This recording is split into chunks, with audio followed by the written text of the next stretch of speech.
जय हिंद। अभी हाल ही में हुए G7 की मीटिंग में अमेरिकी प्रेसिडेंट जो बाइडेन ने चीन के नीतियों को घेरने के लिए एक बहुत बेहतरीन प्लान बनाया, लेकिन भारत यहां पर अमेरिका के खुल के साथ नहीं आया जो कि चीन के BRI प्रोजेक्ट को रोका जा सके। इस सबको हम लोग समझते हैं। देखिए, इस बार जो 2021 में G7 की जो मीटिंग हुई है वो ब्रिटेन में हुई है, यूके यूनाइटेड किंगडम में हुआ है। G7 की बैठक हुई है। G7 की अगर हिस्ट्री को देखते हैं तो इसको 1973 में बनाया गया, उसके बाद फिर 75 में चेंजिंग किया गया, फिर ऐसे ऐसे करके इसमें बहुत बार चेंजिंग किया गया। जब इसमें रसिया था तो इसमें G8 बोला जाता था, रसिया हट गया तो इसका नाम हो गया G7 हो गया। ये दुनिया के टॉप जो GDP वाले कंट्री हैं जिनका डेवलपमेंट आर्थिक रूप से ज़्यादा, उनका एक समूह है। इसमें वर्तमान समय में 7 देश हैं जिन्हें G7 कहते हैं। यहाँ से याद करने का तरीका देखिए, एक तो ये कनाडा हो जाएगा, अमेरिका, ये दो तो यहाँ हमेशा रहते हैं एक साथ। यहाँ ब्रिटेन, फ्रांस, ये भी जब भी देखिएगा ये दोनों एक जगह मिलेंगे, ब्रिटेन फ्रांस, 4 ऐसे हो गया।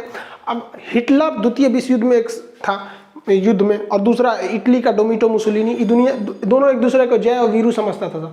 तो जर्मनी हो गया इधर 5वां और इटली हो गया 6वां। जर्मनी का हिटलर और इटली का होगा डोमिटो मुसोलिनी यहाँ पर। तो टोटल 6 हो गए। यहाँ पर एक जापान हो गया, 7 देश, टोटल 7 देश आते हैं। कनाडा, अमेरिका, ब्रिटेन, फ्रांस और जर्मनी, इटली, इधर आपका जापान। रसिया जब था तब इसे G8 बोला जाता था। भारत इसका सदस्य नहीं है G7 में, लेकिन 4 ऑब्जर्वर कंट्री है, मतलब जिन्हें बुलाया जाता है, और ये बहुत पहले से बुलाया जाता है। मनमोहन के समय से ही इन्हें बुलाया जाता है मीटिंग में भाग लेने के लिए कि आप भी इसको समझिए, आपकी भी बातों को ध्यान से समझा जाएगा और रखा जाएगा। इसमें आता है आपका ऑस्ट्रेलिया आता है, इंडिया आता है, साउथ कोरिया, शी जिनपिंग वाला वो वाला नहीं, किम जोंग वाला पगला, वो तो नॉर्थ कोरिया का है। तो एक तो साउथ कोरिया, इंडिया, ऑस्ट्रेलिया और या इधर से आ जाता है साउथ अफ्रीका। तो ये टोटल मिलके ये 4 ऑब्जर्वर भी हो जाते हैं। तो इस बार इन्हीं लोग की बैठक थी ब्रिटेन में। इसमें मोदी जी जो थे वर्चुअल मीटिंग में गए हुए थे यहाँ पर, क्योंकि कोरोना वगैरह चल रहा है यहाँ पे। इस मीटिंग में कई सारी बातें कही गई, जिसमें 2-3 चीज़ें हैं जो बहुत ज़्यादा ध्यान देने लायक है। एक तो था मोदी जी का था जो पर्यावरण को लेकर, क्योंकि इससे पहले जो बाइडेन से पहले ट्रंप थे, वो पेरिस क्लाइमेट चेंज से हट गए थे और कहते कि भैया हमको डेवलपमेंट है, हमको कार्बन एमिशन से कोई रोक नहीं सकता, ये वगैरह वगैरह।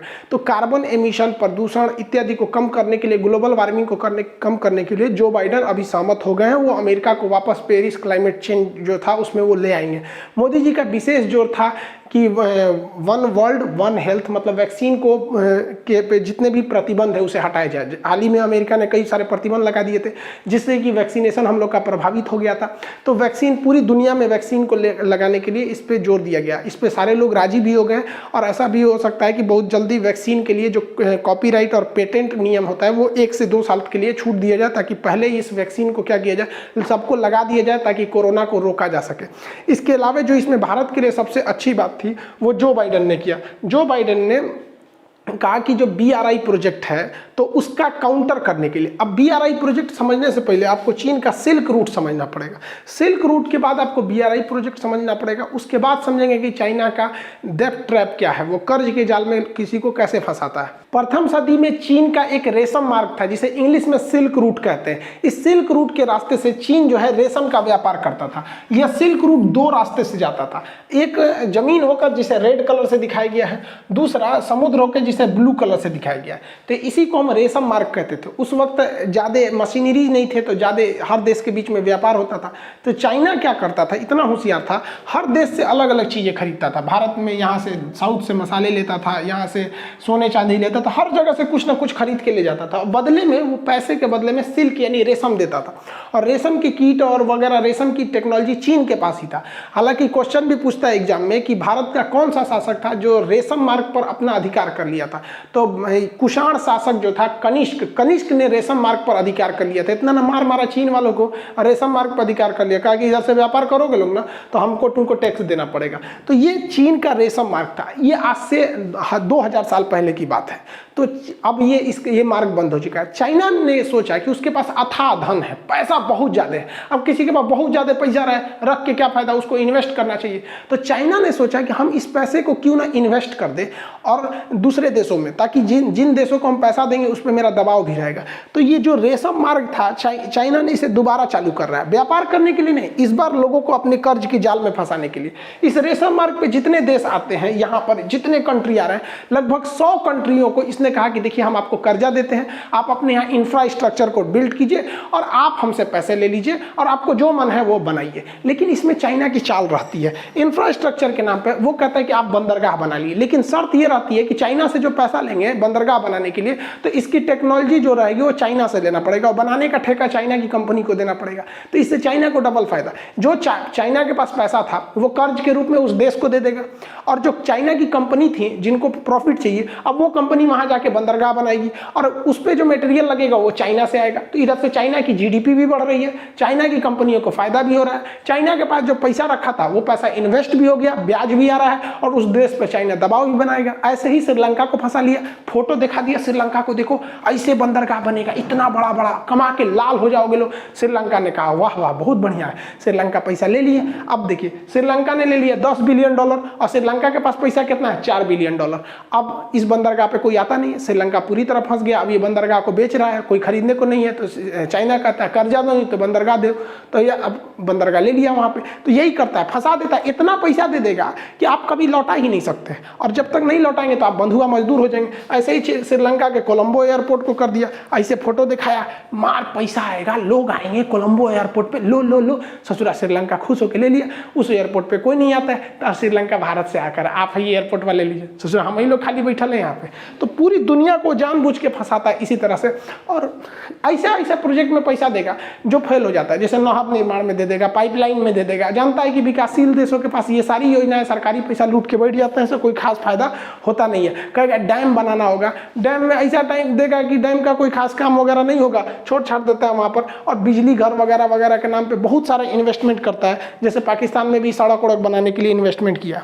तो चाइना के इसी इन्वेस्टमेंट को काउंटर करने के लिए जो बाइडेन ने प्लान निकाला, चूंकि लॉकडाउन की वजह से, कोरोना की वजह से जो चाइना ने पैसे दिए इन सारे चीज़ों को बनवाने के लिए, उसको चाइना कहता है कि बेल्ट एंड रोड इनिशिएटिव। ये जितना है इसको कहता है बेल्ट एंड रोड इनिशिएटिव, इसलिए उसे BRI प्रोजेक्ट कहते हैं। इसी को कहते हैं वन बेल्ट वन रोड कहते हैं। ये किसका है, सिल्क रूट का ही नया रूट है, सेम चीज़ है। तो इसको काउंटर करने के लिए जो बाइडेन ने कहा है कि एक नया योजना चलाया जाता है, BBW, बिल्ड मतलब बनाया जाए, बिल्ड बैक दोबारा बेटर वर्ल्ड। तो बिल्ड बैक बेटर वर्ल्ड के नाम से इन्होंने $40 ट्रिलियन पैसा का अनाउंसमेंट किया। अब सोचिए 2035 तक ये 40 ट्रिलियन, अब इस 40 ट्रिलियन में चाइना का जो ये BRI प्रोजेक्ट है, ऐसा ऐसा 10 गो प्रोजेक्ट आ जाएगा। अब ऑलरेडी चाइना का ये प्रोजेक्ट घाटे में चल रहा है, लोगों के पास पैसा नहीं है चुकाने के लिए। अब उन लोगों के पास एक अच्छा मौका मिल गया, ये BBW में आ जाएंगे, कहेंगे कि हमें पैसा दे दीजिए यहाँ पे। अब चाइना चाह के भी इतना पैसे तो ला नहीं सकता है, 40 ट्रिलियन। तो इसमें ये बहुत बेहतरीन प्रोजेक्ट है और जो बाइडेन ने कहा भी है कि ये BRI प्रोजेक्ट के काउंटर के लिए किया गया है। अब इसमें भारत सरकार ने गलती कर दी है। यहाँ पर भारत को खुल के इस योजना का साथ देना चाहिए। तो भारत कहता है कि हम इस पे पहले स्टडी करेंगे फिर करें। अरे काहे लिए इतना इतना बढ़िया, अभी तक आपको चाइना का स्टडी ना समझ में आएगा। चाइना कभी हमारा नहीं हो सकता, उसको मत घुरिए यहाँ पे, लतियाइए, वो ऐसे नहीं सुधरेगा। ऐसे कन्या के देखते हैं उसको, नहीं सुधरेगा उसको। इनको भी मोदी जी को तुरंत कहना चाहिए कि हाँ भैया हम इस योजना में खुल के साथ देते हैं, क्योंकि चाइना को अब कितना आजमाएंगे। 1962 से लेकर अब तक समझे में नहीं आया। जहाँ भारत का विरोध करना रहता है चाइना खुल के कहता है, और हम लोग कह रहे हैं कि अभी अध्ययन करेंगे उसके बाद इस योजना में शामिल हो जाएंगे। हम लोग को भी इस योजना में शामिल होना चाहिए और भारत सरकार को भी पूरी दुनिया में देखिए चाइना ने किस तरह से दबाव बना रखा है कि ये जो यूरोपीय यूनियन है, ये यूरोपियन यूनियन चाइना पे दबाव बनाते हैं कि तुम अपने यहाँ वीगर मुसलमानों को क्यों जुल्म करते हो, जो सिंजियांग प्रांत में। हालांकि मुस्लिम कंट्रीज जो है या पाकिस्तान है वो कभी भी वीगर मुसलमानों का बात नहीं करेगा, क्योंकि इतना ना पैसा दे रखा है चाइना कि उस समय इनको ना इंसानियत दिखेगा ना कुछ दिखेगा। फिलिस्तीन पर जितना इजराइल जुल्म करता है उससे 10 गुना ज़्यादा यहाँ पर होता है, लेकिन ये लोग को नहीं दिखाई देता है क्योंकि पैसा लिए रखे हैं। तो यूरोपीय कोई देश नहीं बोल रहा है, यूरोपीय यूनियन कह रहे हैं कि चाइना पे हम प्रतिबंध लगाएंगे, लेकिन चाइना ने पैसा दे के रखा। यूरोपीय यूनियन का एक देश है जिसका नाम है हंगरी, तो हंगरी वीटो कर देता है कि नहीं आप लोग इससे नहीं कर सकते हैं। तो पैसा में कितना कमाल है, देख रहे हैं कि नहीं। G7 कंट्री में चाइना का ज़्यादा दबदबा नहीं है, लेकिन G7 कंट्री में इटली है। इटली चाइना का थोड़ा सा फेवर करता है, तो इटली अमेरिका को कह रहा है कि आपको चाइना को काउंटर नहीं करना चाहिए। अलग बात, हालांकि इटली को तो हम लोग सोनिया गांधी के थ्रू मना ही सकते हैं, क्योंकि सोनिया गांधी इटली की हैं और अमूमन मैके में लोगों का पहुँच रहता है। तो देखिए यहाँ मोदी जी सोनिया गांधी को कहीं कहें कि मनाओ भाई इटली को, तो हमें चाइना को रोकना है।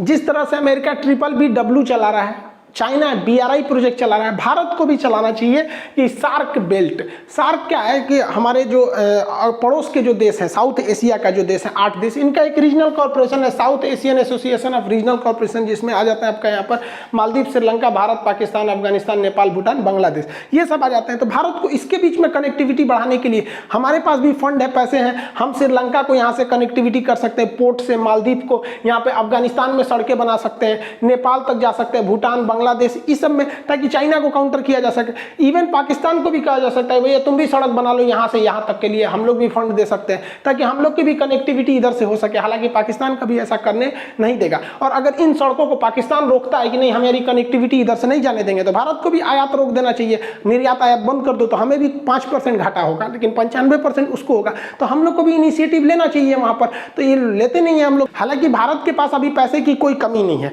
आप देखिएगा फॉरेन रिजर्व के मामले में हम रूस के बराबर चले आए।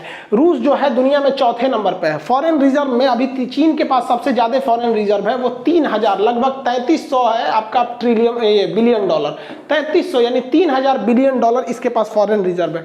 चौथे नंबर पे आता है रसिया, जिसके पास 605 बिलियन डॉलर है। भारत के पास भी उतने हैं लगभग, दोनों आसपास। बहुत जल्दी हम लोग रसिया को पीछे छोड़ देंगे। तो हम लोग सोचिए रसिया के बराबर में आ गए, 605 बिलियन डॉलर हमारे पास विदेशी फंड है, अवेलेबल है। इससे हम क्या कर सकते हैं, दूसरे देश को मदद भी कर सकते हैं। जैसे श्रीलंका जो था वो चाइना के जाल में फंस गया था कर्जा के मामले में, तो बांग्लादेश ने श्रीलंका को कर्जा दिया कि ले ले ले ले श्रीलंका का, चाइना का पैसा लौटा दे। तो भारत को भी अपने पड़ोस में जो देश चाइना के जाल में फंस गए हैं, इतना ज्यादा पैसा है। अब आप कहेंगे बांग्लादेश के पास कितना है, तो बांग्लादेश के पास 45 बिलियन डॉलर है, तो हम लोग के पास 605। तो वो 45 बिलियन डॉलर में अगर वो चाइना के डेट ट्राउट को काउंटर कर सकता है, तो 605 बिलियन डॉलर में हम क्यों नहीं कर सकते हैं। बस हमें इनिशिएटिव लेने की जरूरत है। चाइना से ज्यादा सॉफ्ट नीति अपनाएंगे तो दिक्कत हो जाएगा। अभी पाकिस्तान वालों के पास इन सदरों का अलग झमेला है, ये 68 नंबर पे आते हैं सर। भाई बांग्लादेश आप ही से टूटा था, याद है कि नहीं, 1971 में। लेकिन आप लोग को थोड़े याद रहेगा,